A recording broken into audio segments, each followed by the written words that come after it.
Hello friends, welcome back to my channel. हाजिर हुई एक नई लव स्टोरी लेकर। तो चलिए वीडियो को स्टार्ट करते हैं। कहानी की शुरुआत में शाओमिन एक रईस चाची से शादी कर लेती है। वो सोच रही होती है, शहर में आते ही मैंने शादी कर ली, वो भी एक ऐसे अंकल से जो मुझसे 20 साल बड़ा है। यहाँ पर हमें एक दिन पहले का फ्लैशबैक दिखाया जाता है, जहाँ पर शाओमिन मुर्गियों को खाना खिला रही होती है और बाकी एम्प्लॉयज भी वहाँ पर काम कर रहे होते हैं। तभी सभी के डिब्बे में से सोने के बिस्किट निकलते हैं, तो सभी लोग उस बिस्कुट को छुपाने लग जाते हैं। जैसे ही शाओमिन के बर्तन में से बिस्किट निकलता है तो वो चिल्लाने लग जाती है, ये किसका है। तभी एक लड़की उसके पास आती है और उसे बोलती है, मिस्टर फू ना बहुत ही ज्यादा अमीर हैं। अगर ये सोना उन्हें नहीं भी मिला ना तो उन्हें कोई फर्क नहीं पड़ेगा, इसलिए तुम चुपचापी से छुपा लो। तभी वहाँ पर मिस्टर फू अपने हाउसकीपर के साथ आ जाते हैं। हाउसकीपर बोलता है, क्या आप सच में अपने ग्रैंडसन के लिए इस रूरल एरिया से लड़की ढूंढना चाहते हैं? उनके लिए तो बहुत ही ज्यादा फेमस और अमीर लड़की मिल जाएगी। मिस्टर फू बोलने लग जाते हैं, हमारी फू फैमिली सिर्फ कैरेक्टर को इम्पोर्टेंस देती है, ना कि स्टेटस को। तभी शाओमिन उन लोगों के पास आती है और बोलती है, मुझे चिकन फूड में ये मिला, शायद गलती से ये गोल्ड का बिस्किट इसमें आ गया होगा, और उन्हें वापस करने लग जाती है। ये देखकर मिस्टर फू बोलते हैं, सच में क्या किसी और के फूड में भी आया है? लेकिन सारे लोग अपना सर झुका लेते हैं, कोई भी गोल्ड वापस ही नहीं करता। मिस्टर फू स्माइल करते हैं और उसके सामने बहुत सारे महंगे महंगे गिफ्ट्स रख देते हैं। ये देखकर सभी लोग हैरान हो जाते हैं। मिस्टर फू कहने लग जाते हैं, मैंने जितने भी लोगों को स्पॉन्सर किया है और जिनकी भी हेल्प की है ना, उनमें से तुम सबसे ज्यादा ऑनेस्ट हो। मुझे तुम बहुत ही ज्यादा पसंद आई। क्या तुम मेरे ग्रैंडसन से शादी करोगी?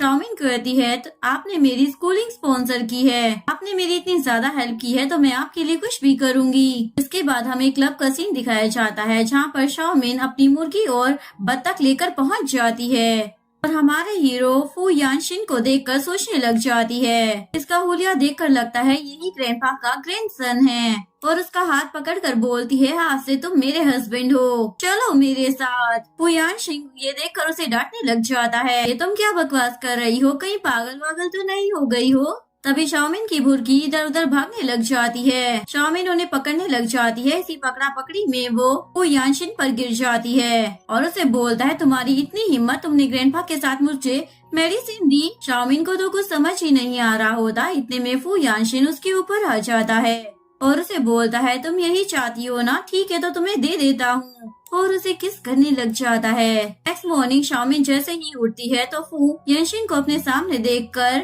पहले तो वो डर जाती है। फू यानशिन सोचने लग जाता है, लड़कियां ना हमेशा ऐसा ही ड्रामा करती हैं। पहले तो वो डरने का नाटक करेंगी और फिर बोलेंगी कि मैं उसकी रिस्पॉन्सिबिलिटी लूं और उसे पैसे दूं। और शाओमिन उसके सोच पर पानी फेर देती है और पूछने लग जाती है, क्या कल क्लब में तुमने मेरी मुर्गियां पकड़ ली थी? फू यानशिन तो ये सुनकर बहुत ही ज्यादा हैरान हो जाता है और उसे डांटने लग जाता है, क्या मैं तुम्हें मुर्गी पकड़ने वाला लगता हूँ? शाओमिन बोलने लग जाती है, वो कोई ऐसी वैसी मुर्गी नहीं थी, ब्रांडेड मुर्गी थी। फू यानशिन उसकी बात को इग्नोर कर उसे 5 मिलियन का कार्ड देकर बोलता है, कल रात जो भी हुआ है ना उसे भूल जाओ, क्योंकि मैं तुमसे शादी नहीं करूँगा। शाओमिन बोलती है, हर इंसान पैसों से प्यार नहीं करता है।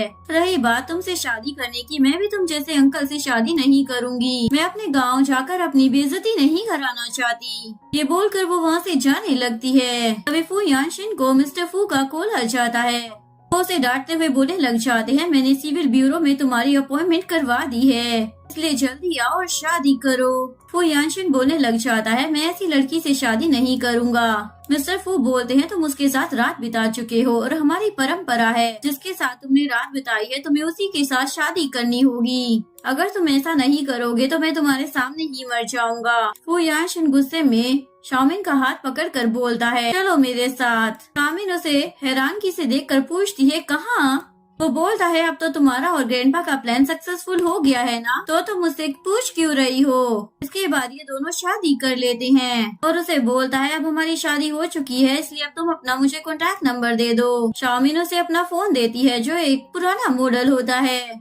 असिस्टेंट उससे नंबर ले लेता है। तभी शाओमिन को बैंक से मैसेज आता है कि उसके बैंक में अब बिल्कुल भी पैसे नहीं बचे थे, जो देखकर वो बहुत ही ज्यादा हैरान हो जाती है और तुरंत अपनी मोम को कॉल कर बोलती है, मैं काम कर अपनी कॉलेज की फीस जमा कर रही हूँ, पर वो पैसे अब अकाउंट में नहीं है, कहाँ गए। उसकी मोम बोलती है, तुम्हारे भाई को एक नई गेम खरीदनी थी, इसलिए मैंने पैसे निकाल लिए हैं। वैसे भी तुम्हें कॉलेज जाने की क्या जरूरत है, तुम गाँव वापिस आओ, मैं तुम्हारी शादी करवा देती हूँ। तुम्हारा भाई भी तुम्हारी शादी की गिफ्ट का वेट कर रहा है, क्योंकि उसे एक नया घर खरीदना है। ये बोलकर वो कॉल कट कर देती है। ये सुनकर शाओमेन तो बहुत ही ज्यादा हैरान हो जाती है और सोचने लग जाती है, मेरा कॉलेज में जाने का एम था, लेकिन अब मैं उसे पूरा कैसे करूँगी, मैंने इतनी मुश्किलों से पैसे जमा किए थे। उसके बाद वो फू यानशिन के पास आती है और उससे मदद मांगने लग जाती है, क्या तुम मुझे कुछ पैसे दे सकते हो। फू यानशिन बोलता है, अभी तो हमारी शादी हुई है और तुम मुझसे पैसे भी मांगने लग गई, बताओ तुम्हें कितने पैसे चाहिए।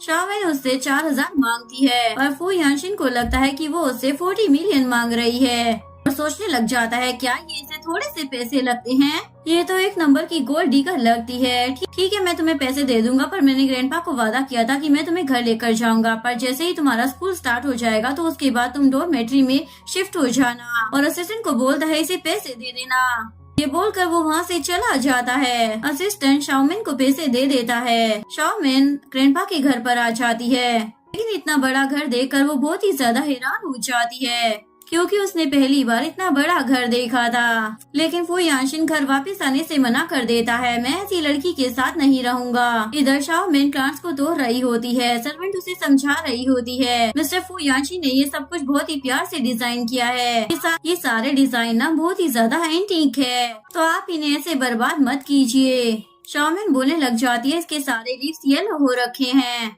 इसलिए ये सारे प्लांट्स बेकार हो चुके हैं। और ग्रैंडपा को समझाने लग जाती है, आपने ये पौधे क्यों रखे हुए हैं, यहाँ पर तो कुछ भी नहीं है, ना ही चिकन है ना ही डक है, बस ये सारी बेकार चीजें भरी हुई हैं। ग्रैंडपा उसे बोलते हैं, तुम्हें जो मन में आता है वो कीजिए। ग्रैंडपा को एक आइडिया आता है और उसे बोलते हैं, तुम्हें जो मन आए तुम वो कर सकती हो। मुस्कुराते हुए बोलते हैं, मैं भी देखता हूँ मेरे प्यारे पोते, अब तुम घर वापस कैसे नहीं आते। शाओमेन पूरे घर का हुलिया बदल देती है, तो देखकर असिस्टेंट फू यानशिन को बता देता है, उन्होंने आपके प्यारे पौधों को घर से बाहर फेंक दिया है और कर्टन्स की जगह पर सोसेस लटका दिए हैं। पर वो तो घर में चिकन और डक्स भी लेकर आ गई है, और आपका वो एंटीक जार जो आपने बहुत ही ज्यादा महंगा खरीदा था, उसमें तो गार्लिक का अचार डाल दिया है। जो सुनकर फू यानशिन को बहुत ही ज्यादा गुस्सा आता है और वो तुरंत घर की तरफ जाता है। हाउस कीपर ग्रैंडपा को बताता है कि फू यानशिन वापस आ रहा है, जो सुनकर ग्रैंडपा तो बहुत ही ज्यादा खुश हो जाते हैं। दूसरी तरफ शाओमेन को वॉमिटिंग सी फील होने लग जाती है,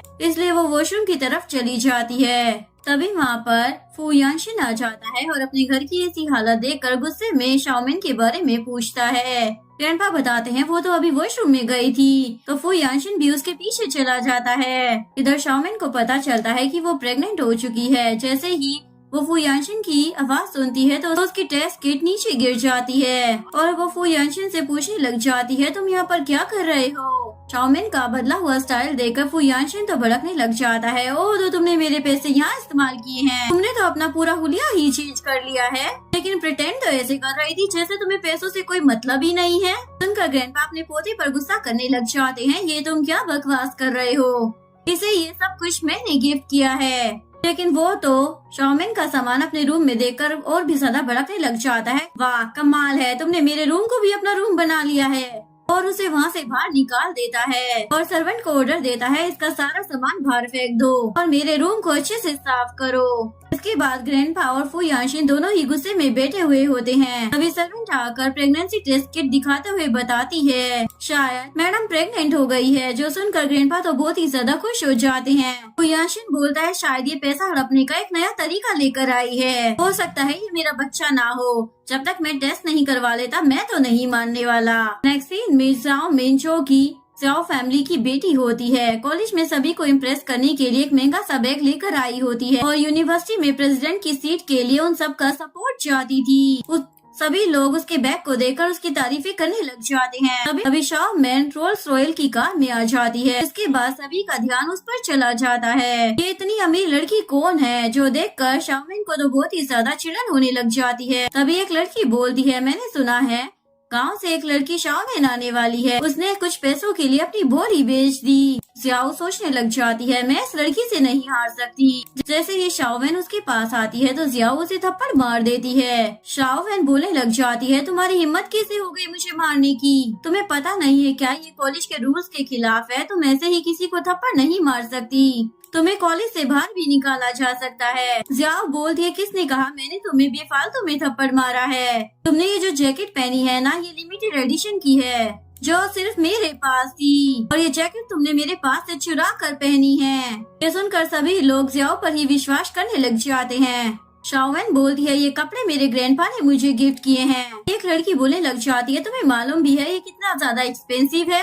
तुम जैसे गांव के लोग इसे अफोर्ड कैसे कर सकते हैं? जियाओ बोलती है, ये एक नंबर की चोर है, इस लड़की के कपड़े निकाल दो। सभी लोग ऐसा ही करने लग जाते हैं। तभी अनाउंसमेंट होती है कि सभी फ्रेशर पार्टी एरिया में आ जाइए और फ्रेशर रिप्रेजेंटेटिव शाओमेन बैक एरिया में आ जाइए, अपनी तैयारी कर लीजिए। जो सुनकर जियाओ को बहुत ही ज्यादा गुस्सा आता है और शाओवेन को बोलने लग जाती है, तुम जैसी लड़की फ्रेशर रिप्रेजेंटेटिव कैसे हो सकती हो? मैं तुम्हें अच्छा सबक सिखाऊंगी। और सभी लोग शाओवेन को पकड़कर वहाँ से ले जाते हैं और प्रिंसिपल के सामने उसे धक्का मारते हुए बोलते हैं, आप इसे फ्रेशर रिप्रेजेंटेटिव कैसे बना सकते हैं? इसने कुछ पैसों के लिए अपनी बॉडी बेच दी, इवन मेरे कपड़े भी चुराए हैं। शाओमेन बोलती है, ये झूठ बोल रही है, ये सारे कपड़े मेरे हैं। टीचर बोलता है, ये लोग तभी आपकी बात पर विश्वास करेंगे जब आपके पास कोई प्रूफ हो। तभी शाओवेन को फुयानशिन का ख्याल आता है और वो उसे कॉल करती है। ग्रैंडपा के सामने होने की वजह से फुयानशिन कॉल उठा भी लेता है। शाओमेन बोलती है, प्लीज मुझे बचाओ। तभी जियाओ उसके बहुत जोर से किक मारने लग जाती है, जिसकी वजह से उसका फोन दूर गिर जाता है। उसके चिल्लाने की आवाज सुनकर फुयानशिन भी थोड़ा सा परेशान हो जाता है। तभी असिस्टेंट फुयानशिन को बताता है, आपने उन्हें 40 मिलियन दिए थे पर उन्होंने सिर्फ 4000 ही निकाले हैं, शायद हमने उन्हें गलत समझ लिया है। ये सुनकर फुयानशिन बोलता है, शायद वो किसी परेशानी में है, मुझे उसे बचाना होगा। वहीं दूसरी तरफ जियाओ शाओवेन को बोल रही होती है, तुम्हारे पास फोन का इतना पुराना मॉडल है और तुम कह रही हो कि ये कपड़े तुम्हारे हैं। शाओवेन के तो पेट में दर्द होने लग जाती है और वो जियाओ को बोलने लग जाती है, प्लीज एम्बुलेंस को बुला दो, मेरे पेट में बहुत ही ज्यादा दर्द हो रही है और मैं प्रेग्नेंट हूँ। ये सुनकर यानशु उसे ताने देने लग जाती है, तुम पैसों के लिए कुछ भी कर सकती हो ना जाने तुम्हारे पेट में किसका पाप है। जियाओ उसके बैग से उसका सारा सामान बाहर फेंक देती है, जो देखकर सभी लोग बातें करने लग जाते हैं। ये तो एक गाँव की लड़की है, भला इसके बैग में क्या ही मिलेगा। तभी जियाओ की नजर उसके मैरिज सर्टिफिकेट पर पड़ जाती है और वो उसे उठाकर बोलती है, तुम्हारी शादी हो चुकी है, जरा मैं भी देखूं तुम्हारी शादी किससे हुई है। जैसे ही वो लोग उसमें फुयानशिन की फोटो और नाम देखते हैं तो वो लोग तो हैरान ही हो जाते हैं। प्रिंसिपल भी परेशान हो जाता है, क्या ये उसकी वाइफ है? अगर ऐसा सच में है तो हम सब गए काम से। यानशु बोलती है, पर मैंने तो नहीं सुना कि उसकी शादी हो चुकी है। जियाओ उसे खींचकर थप्पड़ मार देती है और बोलती है, तुम्हारी हिम्मत कैसे हो गई फेक मैरिज सर्टिफिकेट बनाने की? तुम्हें क्या लगता है तुम जैसी लड़की से फुयानशिन शादी करेगा? शाओवेन बोलती है, तुम लोग ना कुछ ज्यादा ही मुझे परेशान कर रहे हो, मैं सच में उसकी वाइफ हूँ, देख लेना वो तुम्हें छोड़ेगा नहीं। शो बोलती है, ये कितनी बेकार लड़की है, एक तो ये चोरी कर चुकी है, ऊपर से झूठ भी बोल रही है। ये लड़की ना इस कॉलेज में रहना डिजर्व ही नहीं करती है, इसे अभी यहाँ से बाहर निकालो। शाओवेन बोलती है, प्लीज मुझे माफ कर दो, मैं इस कॉलेज से बाहर नहीं जाना चाहती हूँ, मैंने इस कॉलेज में आने के लिए बहुत ही ज्यादा मेहनत की है। जाओ से बोलती है, सबके सामने कबूल करो कि तुम एक नंबर की गोल्ड डिगर हो, तुमने चोरी की है और तुम झूठ बोल रही हो। ये सारी बातें तुम्हें वीडियो के सामने बोलनी होगी, तभी हम कुछ कर सकते हैं। तो शाओवेन इसके लिए मान जाती है। दूसरी तरफ वो यानशिन को एहसास हो जाता है कि उसने शाओवेन को गलत समझ लिया है। तभी असिस्टेंट उसे वीडियो दिखाते हुए बोलता है, मैडम के साथ ना बहुत ही ज्यादा गलत हो रहा है। उसे देखकर फुयानशिन को तो बहुत ही ज्यादा गुस्सा आता है, मैं उन लोगों को बिल्कुल भी नहीं छोड़ूंगा। दूसरी तरफ जियाओ अभी भी शाओवेन को कॉलेज से बाहर निकाल रही होती है। शाओवेन बोलती है, तुमने कहा था अगर मैं कबूल कर लूंगी तो तुम मुझे कॉलेज से बाहर नहीं निकालोगी। जियाओ बोलती है, मैंने कहा था कि मैं सोचूंगी, और उसका एडमिशन का डॉक्यूमेंट फाड़ देती है। जो देखकर शाओवेन तो बहुत ही ज्यादा रोने लग जाती है। जियाओ बोलती है, तुम इस कॉलेज में रहना बिल्कुल भी डिजर्व नहीं करती हो। और जबरदस्ती उससे विड्रॉल एग्रीमेंट पर साइन भी लेने लग जाती है। तभी वहाँ पर फू यानशिन आ जाता है, जिसे देखकर सभी लोग हैरान हो जाते हैं। लिन सियाओ को बोलने लग जाती है, जरूर ये तुमसे मिलने के लिए आया होगा। वो बोलती है, हम बस एक ही बार मिले हैं। यहाँ पर असिस्टेंट फू यानशिन को बताता है, तो मैडम को बुली कर रही है ना, वो सियाओ है। फू यानशिन सियाओ को बोलता है, तो तुम सियाओ कुंफू की डॉटर हो ना।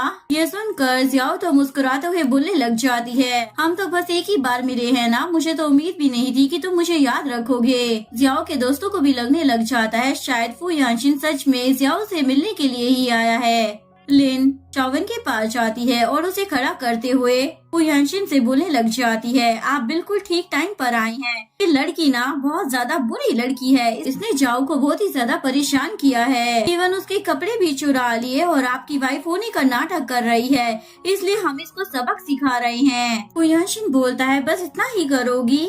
ये सुनकर यंशी जियाओ को बोलती है, लगता है फू यानशिन तुमसे कुछ ज्यादा ही प्यार करता है, इसलिए वो शाओवेन को बहुत ही अच्छी पनिशमेंट देना चाहता है। और फू यानशिन को बोलती है, इसके पेट में नाजायज बच्चा है, हम इसे इतना धोएंगे ना इसका मिसकैरेज ही हो जाएगा। शाओवेन फू यानशिन को बोलती है, ये तुम्हारा बच्चा है जो सुनकर लिन उसे थप्पड़ मारती है, तुम अभी भी झूठ बोल रही हो। फू यानशिन को गुस्सा आता है और वो अपनी बॉडी गार्ड्स को इशारा करता है उन लोगों को पकड़ने का। ये देखकर सभी लोग हैरान हो जाते हैं। असिस्टेंट खींचकर यंशी को लात मारता है और बोलता है, तुम लोगों की हिम्मत कैसे हो गई मैडम को इतना कुछ बोलने की। ये मिस्टर फू यानशी की लीगल वाइफ है और इनके पेट में फू फैमिली का वारिस पल रहा है। असिस्टेंट पूछता है, बॉस अब इन लोगों का क्या करना है। फू यानशिन बोलता है, जो सबक ये मेरी वाइफ को सिखाना चाहते थे ना, वो इन सभी को मिलना चाहिए। जियाओ तो रोते हुए अपनी मोम से हेल्प मांगने लग जाती है। इसके बाद मोम आकर फू यानशिन से माफी मांगने लग जाती है। हमारे और फू फैमिली के बहुत ही अच्छे रिश्ते हैं, तो आप प्लीज मेरी बेटी जियाओ को माफ कर दो। जियाओ भी बोलने लग जाती है, मुझे ग्रैंडपा भी बहुत ज्यादा पसंद करते हैं, इसलिए मुझे माफ कर दो। फू यानशिन बोलता है, ठीक है, मैं एक शर्त पर तुम्हें माफ करूंगा, अगर ग्रैंडपा मुझे माफ करने के लिए कहेंगे तो मैं कर दूंगा। जिसके बाद वो ग्रैंडपा को कॉल करता है। जियाओ ग्रैंडपा को बोलती है, मुझसे एक गलती हो गई है, आप फू यानशिन से बात कीजिए ना कि मुझे माफ कर दे। ग्रैंडपा पूछते हैं, ये तो बताओ कि गलती क्या हुई है, उसके बाद मैं अपने पोते से बात करूंगा ना। जियाओ को तो बताते हुए भी डर लगने लग जाता है, तो फू यानशिन बताने लग जाता है, इसने आपकी बहू को बुली किया है। जो सुनकर ग्रैंडपा को तो बहुत ही ज्यादा गुस्सा आ जाता है, तुम्हारी हिम्मत भी कैसे हो गई मेरी बहू को बुली करने की, मैं आज रात ही तुम्हारी पूरी फैमिली को बैंकरप्ट कर दूंगा। और गुस्से में कॉल कट कर देते हैं। फू यानशिन बोलता है, देखा तुमने, ग्रैंडपा ने तो तुम्हें माफ नहीं किया, इसलिए अब मैं भी नहीं करूँगा, और अपने बॉडीगार्ड को उन्हें वहाँ से ले जाने के लिए बोल देता है। शाओवेन फू यानशिन को बोलती है, अंकल आज तक कभी मेरा इतना साथ किसी ने नहीं दिया, थैंक यू। फू यानशिन बोलता है, अब से मैं तुम्हारे साथ हूँ, इसलिए कोई भी तुम्हें बुली नहीं कर सकता है।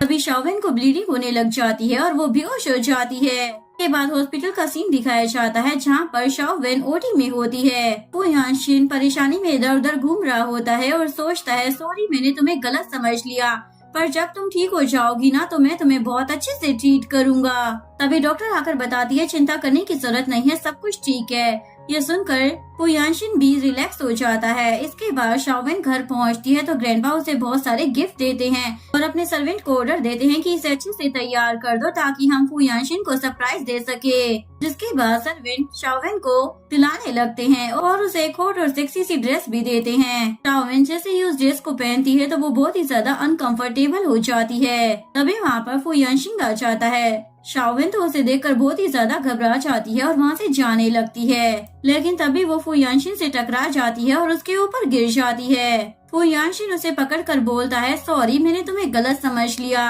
अब मैं तुम्हें बहुत ही अच्छे से ट्रीट करूंगा, तुम्हें मुझसे डरने की कोई जरूरत नहीं है। शाओवेन बोलती है, कहीं मैं सपना तो नहीं देख रही हूँ ना। फू यानशिन उसे किस करने के लिए आगे बढ़ता है। तभी शाओवेन की मॉम उसे कॉल करती है जो उसे डांट रही होती है, तुम्हारी इतनी हिम्मत कि तुम कॉलेज चली गई, तुमने मुझसे पैसे छुपा कर रखे हैं, तुम जल्दी वापस घर आ जाओ, तुम्हारी दादी बीमार हो रखी है, और गुस्से में कॉल कट कर देती है। फ्लैशबैक में दिखाया जाता है शाओवेन काम कर कर अपने घर पहुंचती है। अभी वो अपनी फैमिली की बातें सुनती है, जहाँ पर उसका भाई बोल रहा होता है, क्या सच में वो हमें शादी का गिफ्ट 3 लाख युआन दे रहे हैं। तो उसकी मोम बोलने लग जाती है, हाँ मैंने शाओवेन का रिश्ता वोंग के साथ तय कर दिया है क्योंकि वो उसे पसंद करता है। मुझे नहीं लगी थी वो इतनी ज्यादा वैल्यूएबल होगी। सभी लोग वहाँ बैठकर हंसने लग जाते हैं, लेकिन शाओवेन तो ये सुनकर घर छोड़कर ही भाग जाती है।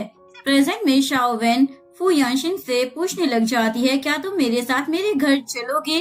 तो वो हाँ बोल देता है। नेक्स्ट सीन में फू यानशिन शाओवेन को बहुत सारी ज्वेलरी और ड्रेसेस गिफ्ट करता है और बोलता है यही पहनकर तुम अपने पेरेंट्स के घर जाना। शाओवेन बोलती है नहीं, मेरे पास पुराने कपड़े हैं, मैं वही पहन कर जाऊंगी। आपको भी ऐसे ही कपड़े पहन कर जाने होंगे और उसे कपड़े दिखाती है, जो देखकर फू यानशिन तो बहुत ही ज्यादा हैरान हो जाता है और बोलने लग जाता है ये थोड़ा सा अजीब नहीं होगा? मैंने अपने ससुराल वालों के लिए और भी बहुत कुछ प्रिपेयर किया है। और असिस्टेंट को दिखाने के लिए बोलता है। असिस्टेंट बोलता है हमने ये सारी ज्वेलरी उनके लिए प्रिपेयर की है जो ऑलमोस्ट 10 मिलियन की है। इसके अलावा ब्रांडेड कार भी और एक विला भी। शाओवेन बोलने लग जाती है इन सब की जरूरत नहीं है, तुम बस एक फलों का टोकरा और साइकिल ले चलो। ये सुनकर वो तो हैरान ही हो जाता है। शाओवेन बोलती है आजकल का जमाना ना बहुत ही ज्यादा खराब चल रहा है, तो मैं अपनी फैमिली को टेस्ट करना चाहती हूँ कि वो मुझसे ज्यादा प्यार करते हैं या फिर पैसों से। फू यानशिन शाओवेन को ओके बोल देता है और अपने सेक्रेटरी को जाकर बोलने लग जाता है जैसे ही मैं इशारा दूं तुम सारा सामान लेकर वहाँ पर पहुँच जाना।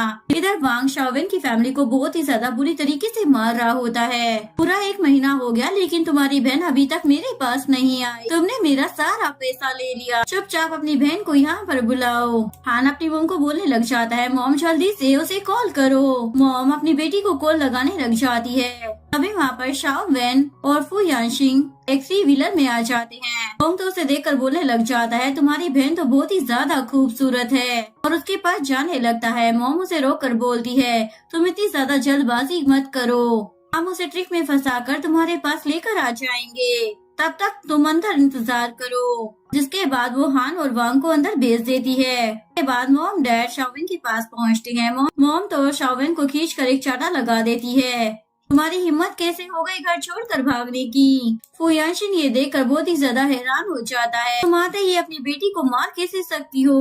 मॉम बोलती है तुम होते कौन हो हमारी फैमिली के बीच में बोलने वाले? शाओवेन बोलती है ये मेरा पति है। ये सुनकर उसके मॉम डैड के तो होश ही उड़ जाते हैं। उसकी मॉम बोलती है तुम इस बुढ़े से कैसे शादी कर सकती हो?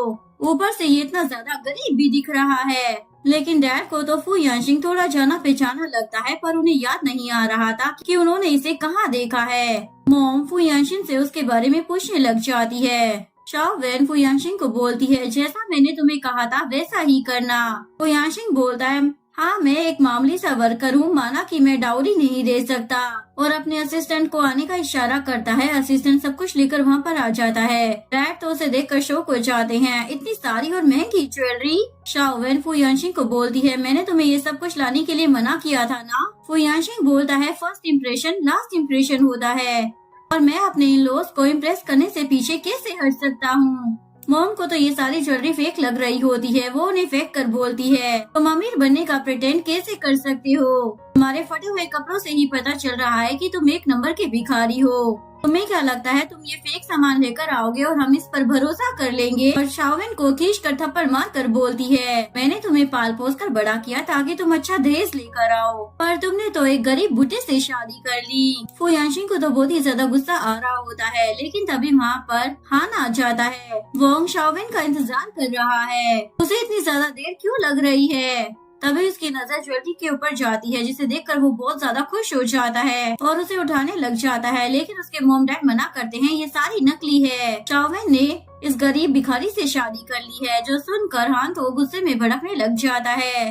तुम ऐसा कैसे कर सकती हो? अब हम वोंग के पैसे कैसे वापस करेंगे? बेशक तुम्हारी शादी हो गई है, पर तुम्हें मेरे लिए पैसे कमाने होंगे। शाओवेन को समझ आ जाता है उसके पेरेंट्स ने कुछ पैसों के लिए उसे बेच दिया है। ये सब सुनकर गांव वाले भी बोलने लग जाते हैं ये कैसी फैमिली है जिसने अपनी ही बेटी को कुछ पैसों के लिए बेच दिया, इन्हें तो शर्म आनी चाहिए। ये सब सुनकर शाओवेन की फैमिली फिर से अच्छा बनने की कोशिश करने लग जाती है। वोंग ना बहुत ही ज्यादा अच्छा है शाओवेन, वो तुम्हें बहुत ही ज्यादा खुश रखेगा और जब तुम उसे बेटा पैदा कर दे दोगी ना तो पूरे गाँव में तुम्हारा बहुत ही ज्यादा रुतबा होगा। तो सुनकर असिस्टेंट मॉम को बोलने लग जाता है तो तुम्हें उससे शादी क्यों नहीं कर लेती? शाओवेन बोलती है आप लोगों ने कभी मुझसे प्यार नहीं किया, हमेशा बस हान से ही प्यार किया, मुझे तो बस उसकी नैनी बना कर रखा और आज आपने कुछ पैसों के लिए मुझे बेच दिया ताकि आपके बेटे को पैसे मिल सके। आज मैं सभी लोगों के सामने अनाउंस करती हूँ कि आज के बाद मेरा आप लोगों के साथ कोई रिश्ता नहीं है। ये सुनकर हान उसे चाटा लगा देता है और बोलता है, हम तुमसे प्यार से बात करने की कोशिश कर रहे हैं तो तुम हमारे सर पर चढ़ने की कोशिश मत करो, मुझे रूड बनने पर मजबूर मत करो। फुयानशिंग बोलता है, मैं तुम्हारे हाथ तुड़वा दूंगा, तुम्हारा बहुत हुआ। हान बोलता है, अगर तुम यहाँ से सही सलामत जाना चाहते हो ना तो हमारे बीच में मत आओ। और शाओवेन का हाथ पकड़कर उसे वोंग के पास ले जाने लगता है, लेकिन फुयानशिंग उसे रोक लेता है। हान उसे बोलने लग जाता है, अगर तुम इस स्थिति के सबसे रईस बंदे फुयानशिंग भी होगे ना तब भी तुम मुझे रोक नहीं पाओगे। फुयानशिंग बोलने लग जाता है, अगर सच में मैं वही हुआ तो सभी लोग उसका मजाक उड़ाने लग जाते हैं। अच्छा तुम वो होगे तो हम तुम्हारे ग्रैंडपा हुए। उसके बाद हान अपने आदमियों को ऑर्डर देता है कि शाओवेन को पकड़कर वोंग के पास ले जाओ। अभी डैड को याद आ जाता है कि ये सच में फुयानशिंग है और कोई भी उनकी बात पर विश्वास ही नहीं करता। शायद तुम्हारी याददाश्त कमजोर हो चुकी है। डैड बोलते हैं, मैं उन्हें कैसे भूल सकता हूँ, जब वो टूरिस्ट डेवलपमेंट प्रोजेक्ट की प्लानिंग के लिए यहाँ पर आए थे तो मैंने ही उनका ख्याल रखा था। फुयानशिंग बोलता है, मैंने वो प्रोजेक्ट अपनी वाइफ की वजह से स्टार्ट किया था ताकि यहाँ की डेवलपमेंट हो सके, और मुझे नहीं लगता कि वो यूजफुल रहा। लेकिन किसी को अभी भी उनकी बात पर विश्वास नहीं हो रहा था। तो डैड उस प्रोजेक्ट का ब्रोचर निकालते हैं जो उन्हीं की जेब में होता है पर पूरी तरीके से धुल चुका होता है। इस वजह से फुयानशिंग का चेहरा बिल्कुल भी पहचान में नहीं आ रहा होता, क्योंकि मॉम ने कपड़ों के साथ उसे भी धो दिया था। हान बोलता है, ये फुयानशिंग नहीं हो सकता क्योंकि इसके कपड़े देखकर ही पता चल रहा है कि ये कौन होगा।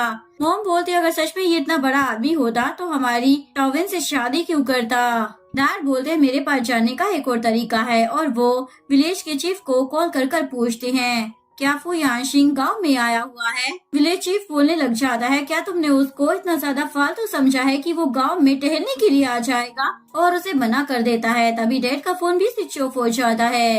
अभी विलेज चीफ को पता चलता है फुयानशिंग सच में गाँव में आया हुआ है। इसके बाद वो तुरंत डैड को कॉल करने की कोशिश करता है पर उसका फोन बंद आ रहा होता है, जिसके बाद वो तुरंत गांव में जाने के लिए निकलता है। शाओवेन की फैमिली को यकीन हो जाता है कि ये फुयानशिंग नहीं हो सकता। तभी वांग भी बाहर आ जाता है और बोलता है, इतनी ज्यादा देर क्यों लग रही है मेरी दुल्हन को लाने में। मॉम फुयानशिंग की तरफ इशारा करते हुए बोलने लग जाती है, ये आदमी फुयानशिंग होने का दावा कर रहा है। ये सुनकर वांग बोलता है, मैंने फुयानशिंग को देखा है, वो इसके जैसा दिखता जरूर है पर ये वो नहीं है। असिस्टेंट फुयानशिंग को बताता है, शायद ये अनाउंसमेंट के टाइम की बात कर रहा है। उस दिन आप बहुत ही ज्यादा बिजी थे ना, तो हमने आपके डुप्लीकेट को यहाँ पर भेजा था जो 80% आपकी तरह ही दिखता था। मॉम वोंग को बोलने लग जाती है, तुम अपनी होने वाली वाइफ को अपने साथ ले जा सकती हो। उसके बाद वोंग शाओवेन के पास आता है। शाओवेन उसे बताती है, मेरी शादी पहले ही हो चुकी है। तो सुनकर वोंग मॉम को थप्पड़ मार देता है, तुम लोग मुझे धोखा दे रही हो ना। मॉम बोलती है, नहीं तो इस बूढ़े आदमी ने धोखे से मेरी बेटी से शादी की है, आप इसे अपने पास रख लीजिए। मैं आपसे वादा करती हूँ कि 3 साल में आपको 2 लड़के होंगे। हान बोलता है, हाँ मेरी मॉम के पास इसकी अच्छी रेसिपी है। वो मान जाता है, अगर ऐसा नहीं हुआ तो मैं तुम लोगों को छोड़ूंगा नहीं। और वो शाओवेन को पकड़कर वहाँ से ले जाने लगता है। फुयानशिंग उसे बचाने की कोशिश करता है तो वोंग के आदमी उसे भी पकड़ लेते हैं। शाओवेन बोलती है, मैं पहले से ही प्रेग्नेंट हूँ, जो सुनकर सभी लोग हैरान हो जाते हैं। वोंग तो गुस्से में शाओवेन की फैमिली की कुटाई करने लग जाता है। मॉम बोलती है, बस मुझे एक मौका दो, मैं इसे तुम्हारे लायक बना दूंगी। और वो शाओवेन को मारने के लिए आगे बढ़ती है, मैं मार कर इसका मिसकैरेज कर दूंगी। लेकिन वोंग उन्हें रोकता है, क्या पता मारने के बाद इसकी बॉडी में कोई गड़बड़ हो जाए और ये कभी प्रेग्नेंट ही ना हो पाए, इसलिए हम इसे मेडिसिन पिलाएंगे। और वो उसे मेडिसिन पिलाने लग जाता है। शाओवेन उसे पीने के लिए मना कर रही होती है। फुयानशिंग को मार कर बोलता है, अगर तुमने चुपचाप ये नहीं पिया तो मैं इसकी जान ले लूंगा। तो शाओवेन भी मान जाती है। तभी वहाँ पर फुयानशिंग के बॉडीगार्ड आ जाते हैं और वोंग को मारकर साइड कर देते हैं और फुयानशिंग को ग्रीट करते हैं। ये देखकर सभी लोग हैरान हो जाते हैं। मॉम बोलती है, क्या ये सच में फुयानशिंग है? तो सब बर्बाद हो गया है। तभी हान बोलने लग जाता है, तुम तो बड़े वाले नौटंकी बाज निकले, तुमने यहाँ पर एक्स्ट्रा एक्टिंग करने वाले लोगों को भी बुला रखा है। ये सुनकर मॉम भी कॉन्फिडेंस में आ जाती है, तो तुम लोग सच में बेकार हो। फुयानशिंग बोलता है, तुम लोगों का बहुत ज्यादा हो गया है, और अपने बॉडीगार्ड्स को ऑर्डर देता है, इन लोगों को पकड़ लो। तभी वहाँ पर विलेज चीफ भी आ जाता है, जिसे देखकर शाओवेन की फैमिली तो बहुत ही ज्यादा खुश हो जाती है। तुम हमें बचाने के लिए आए हो ना, देखो जरा ये फुयानशिंग होने का नाटक कर रहा है। विलेज चीफ बोलता है, क्या तुम पूरे गाँव को बर्बाद करना चाहती हो? ये सच में फू यानशिंग ही है। ये सुनकर शाओविन की फैमिली तो शॉक हो जाती है। मॉम को तो अभी भी पैसों की ही पड़ी होती है। इसका मतलब ये सारी ज्वेलरी असली थी, हमने ये सब खो दिया।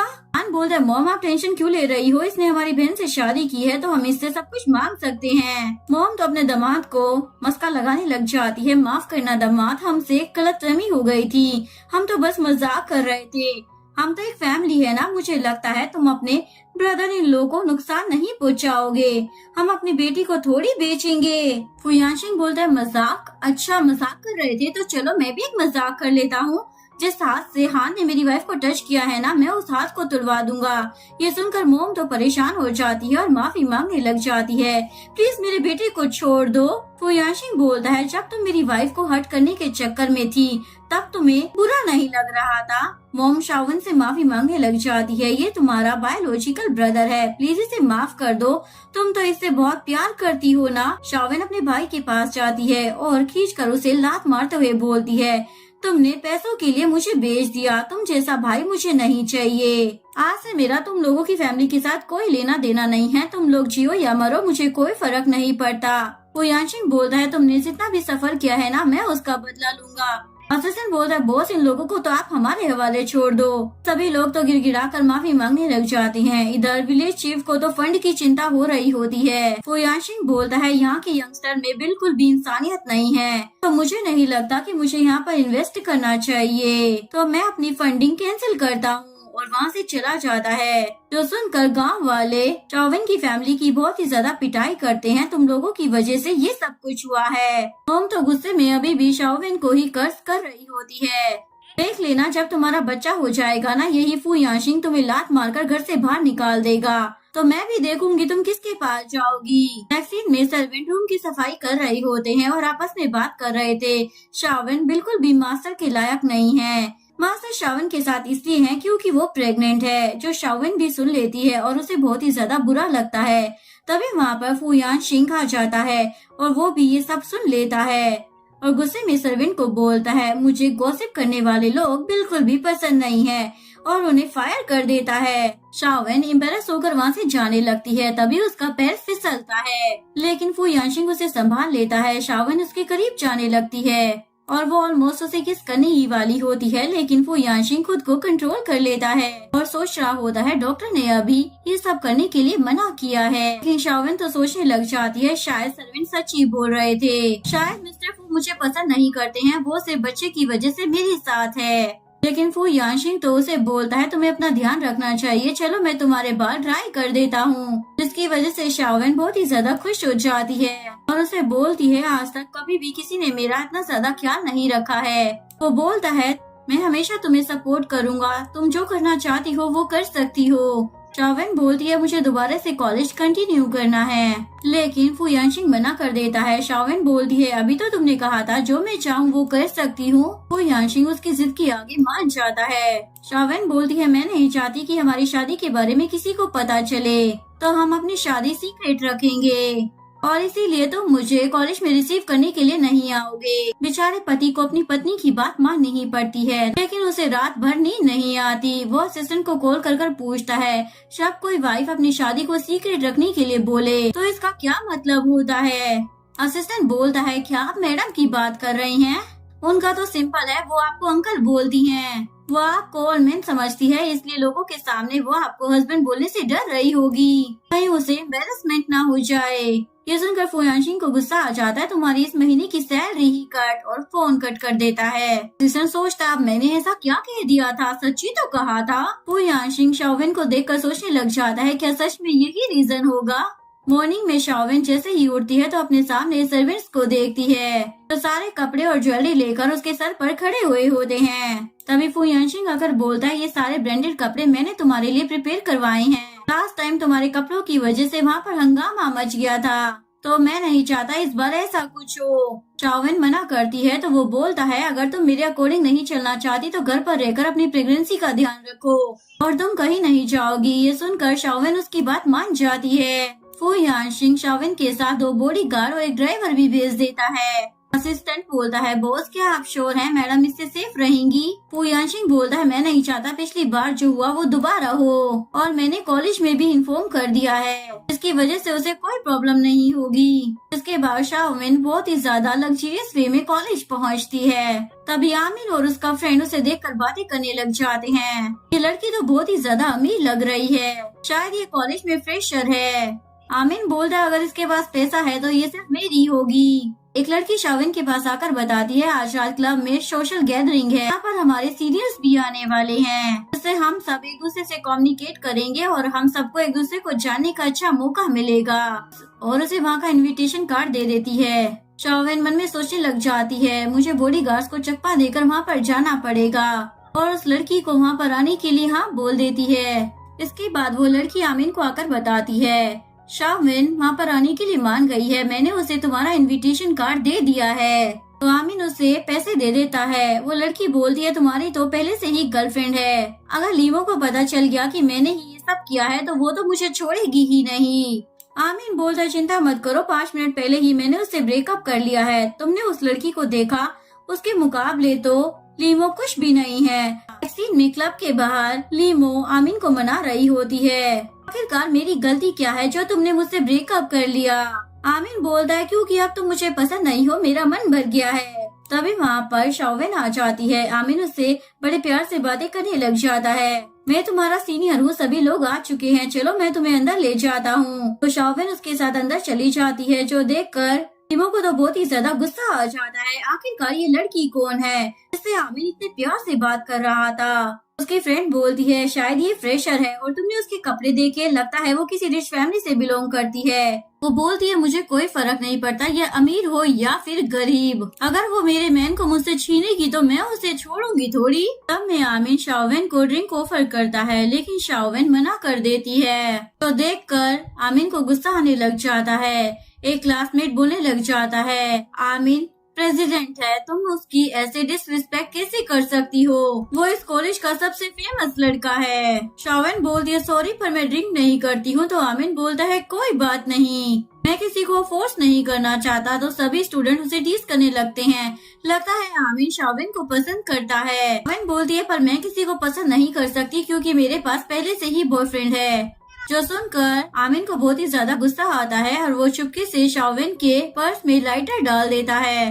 तभी एक लड़की शाओमिन के पास आकर बोलती है, तुम्हारी एक क्लासमेट वॉशरूम में फंस गई है। तो शाओमिन फौरन उसके साथ वॉशरूम में चली जाती है, लेकिन वहाँ पर कोई नहीं होता। शाओमिन वहाँ से जाने लगती है, लेकिन तभी लीमो वहाँ पर आ जाती है और उसे बुली करते हुए बोलने लग जाती है, तुम्हारी इतनी हिम्मत कि तुम मेरे बॉयफ्रेंड को सेड्यूस करो। दूसरी तरफ फुयांशिंग जैसे ही घर पहुँचता है तो उसे पता चलता है उसकी वाइफ अभी तक घर वापस नहीं आई है। तो ये बॉडीगार्ड भी आकर बताते हैं कि मैडम कहीं पर गायब हो गई है, हमने पूरा स्कूल छान लिया है। ये सुनकर वो शाओमिन को कॉल करने लग जाता है। तभी शाओमिन फोन उठा लेती है और बोलती है, अंकल प्लीज मेरी हेल्प करो। तभी लीमो उसका फोन उससे छीन लेती है और बाकी लड़कियां उसका मुंह बंद कर देती है। फुयांशिंग गुस्से में बोलता है, अगर तुमने मेरी वाइफ को कुछ किया ना तो मैं तुम्हें छोड़ूंगा नहीं। ये सुनकर वो तो हैरानी हो जाती है, क्या ये लड़की शादीशुदा है? फुयांशिंग को बोलती है, तुम्हारी वाइफ ना मेरे बॉयफ्रेंड को सेड्यूस करने की कोशिश कर रही है, तो मैं उसे सबक सिखा रही हूँ। फुयांशिंग उसे धमकी देने लग जाता है। लीमो को तो कोई फर्क ही नहीं पड़ रहा था। वो बोलती है, तुम मुझे धमकी दोगे? तुम्हें मालूम भी नहीं है कि मैं सियांग फैमिली की डॉटर हूँ, मैं क्या क्या कर सकती हूँ तुम नहीं जानते। और कॉल कट कर कर पानी में फेंक देती है। लीमो शाओमिन को बोलने लग जाती है, मुझे लगा तुम एक अच्छी फैमिली से बिलोंग करती होगी, पर तुमने तो पैसों के लिए कॉलमैन से शादी कर ली। एक लड़की बोलती है, ये अपने फेस के दम पर ही इतना ज्यादा उछल रही है तो हम इसका चेहरा ही बिगाड़ देते हैं। इधर फुयांशिंग अपने असिस्टेंट को बोलता है, वो लड़की जियांग फैमिली का नाम ले रही थी तो उसके हेड को पकड़ कर लेकर आओ और मेरी वाइफ की लोकेशन का पता करो। उसके बाद बॉडीगार्ड मिस्टर जियांग को पकड़ कर ले आते हैं। मिस्टर जियांग तो माफी मांगने लग जाते हैं, प्लीज मेरी बेटी को माफ कर दो, मैं अभी उसे यहाँ पर बुला लेता हूँ। उसके बाद वो अपनी बेटी को कॉल करते हैं और बोलते हैं, तुम वहाँ पर क्या कर रही हो, जल्दी यहाँ पर मेरे सामने आओ। वो बोलती है मैं वॉशरूम में एक मिस्ट्रेस को सबक सिखा रही हूँ डैड, अभी मेरे पास बिल्कुल भी टाइम नहीं है। ये बोलकर वो कॉल कट कर देती है, जिसके बाद वो तुरंत फू यानशिंग के पैरों में गिर जाते हैं और उनसे माफी मांगने लग जाते हैं। तभी असिस्टेंट आकर बताता है बॉस मैडम की लोकेशन मिल गई है। फू यानशिंग बोलता है जो भी मेरी वाइफ को परेशान करेगा ना मैं उसे छोड़ूंगा नहीं। दूसरी तरफ आमिन की क्लासमेट उसे बोल रही होती है शाओविन को वॉशरूम में गए हुए काफी टाइम हो गया है और लगता है लीमो भी वहीं पर है, जरूर वो उसे बुली कर रही होगी, क्या तुम उसे बचाने के लिए जाओगे नहीं? आमिन बोलता बचाऊंगा पर थोड़ी देर बाद, जब मैं उसे मुसीबत से बचाऊंगा तो उसकी नजरों में मैं तो अच्छा बन जाऊंगा ना। और मुस्कुराता हुआ वॉशरूम की तरफ जाने लगता है। अभी वो देखता है फू यानशिंग वहाँ पर आ चुका है। उसे देखकर सभी लोगों की सिट्टी पिट्टी गुल हो जाती है। ये फू यानशिंग यहाँ पर क्या कर रहा है?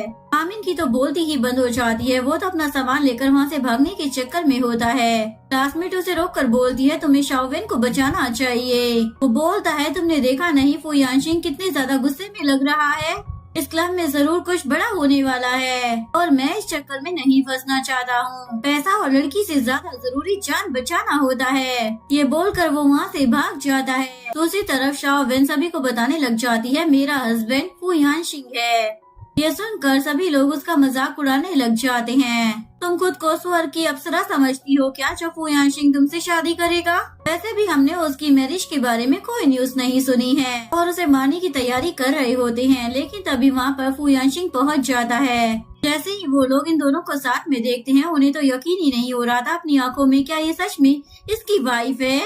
मिस्टर जियांग तो अपनी बेटी पर भड़क रहे होते हैं, आज तुम्हारी वजह से हमारी फैमिली पर बात होने वाली है। वो बोलती है डैड मुझे नहीं पता था ये फू यानशिंग की वाइफ है। और फू यानशिंग को बोलती है इसमें मेरी कोई भी गलती नहीं है, आप ही की वाइफ मेरे बॉयफ्रेंड को सेड्यूस कर रही थी। फू यानशिंग बोलता है तुम्हारे बॉयफ्रेंड में ऐसा क्या है जो मेरी वाइफ उसे देखेगी? और अपने असिस्टेंट को ऑर्डर देता है जियांग फैमिली को पूरी तरीके से बैंकरप्ट कर दो। के बाद फू यानशिंग उसे अपने साथ घर लेकर आ जाता है। शाओविन उसे बोलती है सॉरी अंकल, इस बार मुझे माफ कर दो, मैं मानती हूँ मुझसे गलती हो गई है। अपने रूम में जाते हुए बोलने लग जाती है मैं आपका रूम में इंतजार कर रही हूँ। ये देखकर असिस्टेंट बोलने लग जाता है मैडम ने इतनी बड़ी गलती की और एक बार माफी मांगकर अपने रूम में चली गई, आपने ही उनको बिगाड़ कर रखा हुआ है। तभी सलमान शाओविन के लिए खाना लेकर जाने लगती है, जो देखकर फू यानशिंग पूछने लग जाता है उसके लिए लेकर जा रही हो? वो बोलता है मैडम बोल रही हैं कि उन्हें भूख लगी है। ये सुनकर फू यानशिंग को तो और भी ज्यादा गुस्सा आ जाता है। इतनी बड़ी गलती करने के बाद उसे जरा भी अफसोस नहीं है, खाना खाने की पड़ी है, उसे आधे साल खाना ही नहीं दिया जाएगा, ये खाना वापस ले जाओ। उसके बाद सर्वेंट वहाँ से जाने लगती है, लेकिन फू यानशिंग उसे रोकता है और बोलता है ठीक है आधे घंटे के बाद उसे खाना दे देना, लेकिन अगली बार गलती करने पर उसे जरूर सजा मिलेगी। ये देखकर असिस्टेंट तो हंसने लग जाता है। फू यानशिंग पूछता है क्या तुमने क्लब की इन्वेस्टिगेशन करवाई? असिस्टेंट बताता है मैडम को उनके सीनियर ने इनवाइट किया था। उसके बाद मिस्टर फू यानशिंग शाओविन को देखकर सोच रहे होते हैं क्या तुम किसी और को पसंद करने लग गई हो? और वो लीमो की बातों को याद करने लग जाता है। तभी उसकी नजर बैग पर पड़ती है, उसमें लाइटर देखकर वो सोचने लग जाता है अब ये किसका है और इसके बैग में क्या कर रहा है। एक वीक बीत जाता है। फू यानशिंग ने शाओविन को कॉलेज जाने नहीं दिया होता। शाओविन उसे बोलती है अब मैं घर पर रहकर बहुत ही ज्यादा बोर हो गई हूँ, मैं दोबारा कॉलेज जाना चाहती हूँ, मैं तुमसे वादा करती हूँ तुम मुझसे जैसा कहोगे मैं वैसा ही बिहेव करूँगी। जिसके लिए फू यानशिंग मान जाता है। तभी शाओविन को आमिन का कॉल आता है। वो बोलती है तुम्हारे पास मेरा नंबर कहाँ से आया? आमिन बोलता है वो तो मेरे लिए कोई बड़ी बात नहीं है, पर ये बताओ तुम आजकल कॉलेज क्यों नहीं आ रही हो? वो बोलती है मैं कल से कॉलेज आ रही हूँ और कॉल कट कर देती है। फू यानशिंग उसे पूछता है ये बताओ किसका कॉल था? शाओविन बताती है मेरे सीनियर का और वहाँ से चली जाती है। फू यानशिंग को तो बहुत ही ज्यादा गुस्सा आ रहा होता है। असिस्टेंट को बोलता है आखिरकार कॉलेज में कोई रूल और रेगुलेशन है भी या नहीं? उस लड़की के पास शाओविन का नंबर कैसे आया? कल से शाओविन कॉलेज जा रही है इसलिए तुम उस पर नजर रखो, उसकी हर पल की खबर मुझे चाहिए। इधर आमिर अपने फ्रेंड से बात कर रहा होता है। उसका फ्रेंड बोलता है क्या सच में तुम उस लड़की के पीछे जाना चाहते हो? मालूम है टीमो ने उससे पंगा लिया था और उसकी पूरी फैमिली रातों रात गायब हो गई है। आमिर बोलता है इससे साफ पता चलता है कि वो लड़की कितनी ज्यादा रईस फैमिली से बिलोंग करती है। वो बोलता है लेकिन क्लब में उस लड़की ने बताया था कि उसका ऑलरेडी बॉयफ्रेंड है। वो बोलता है मैं खुद उसका ब्रेकअप करवाऊंगा। तभी वहाँ पर शाओविन आ जाती है। ये देखकर आमिन तुरंत उसके पास जाता है और उसे ब्रेकफास्ट देता है और फू यानशिंग के जासूस ये देखकर असिस्टेंट को बताते हैं कि एक लड़का मैडम को ब्रेकफास्ट दे रहा है। ये सुनकर फू यानशिंग तो उन दोनों को एक लवी डबी कपल की तरह साथ में बैठकर ब्रेकफास्ट करते हुए इमेजिन करने लग जाता है, लेकिन अपने गुस्से को कंट्रोल करते हुए बोलता है कोई बात नहीं, ब्रेकफास्ट ही तो है।